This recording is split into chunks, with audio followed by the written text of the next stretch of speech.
I'm Dan Smake-Brad, founder of the We Get Around Network Forum. Today is Saturday, July 22, 2023, and you're watching WGAN TV on location. We have an awesome show for you today. We're going to walk through an $8 million house in Atlanta, Georgia, with Hopscotch Interactive CEO and Chief Media Officer Emily Ullman. Hey Emily, good to see you. What are you doing? Tell us a little bit more about where we are and what you're going to do today. Thanks, Dan. Actually, it's amazing. I'm standing here on West Paces Ferry Rd in Atlanta, Georgia with you, and so we are live and on site.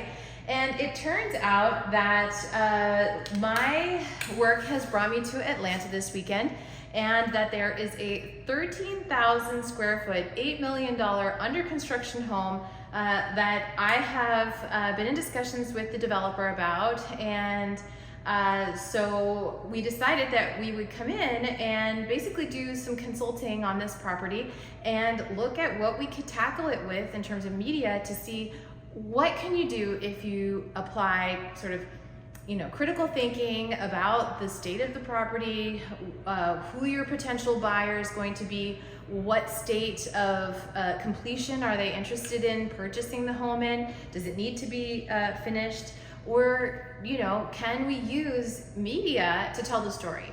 And so that's why I'm here, and I'm going to be using a few different kinds of documentation in the property. Photography, this is a tilt shift lens. I'm going to start with photography because we've got some really nice light right now.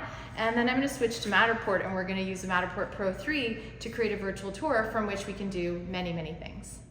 Okay, so I'm first going to start with the architectural photography because I feel like this is really the way to work my way into thinking about the home. When you're doing Matterport, sometimes you are, you're kind of locked into what you shoot with the Matterport. But if you start with your photos, then you might be looking through the lens and you might be really concentrating on a space. And so starting with the DSLR means that if something is wrong, but I didn't notice it, I'm not so stuck with it. I can retake that photo and it's not showing everything. If I start with Matterport, then no matter what, if I wanted to move a couple of paint buckets, but I had already started moving through the space, but I didn't see them until it was too late, or lights were off, then I'm sort of missing the opportunity to get it right the first time. So that's why I like starting with stills. It really helps me sort of ease into the scene and composition. Yeah, so let's go, let's take a look.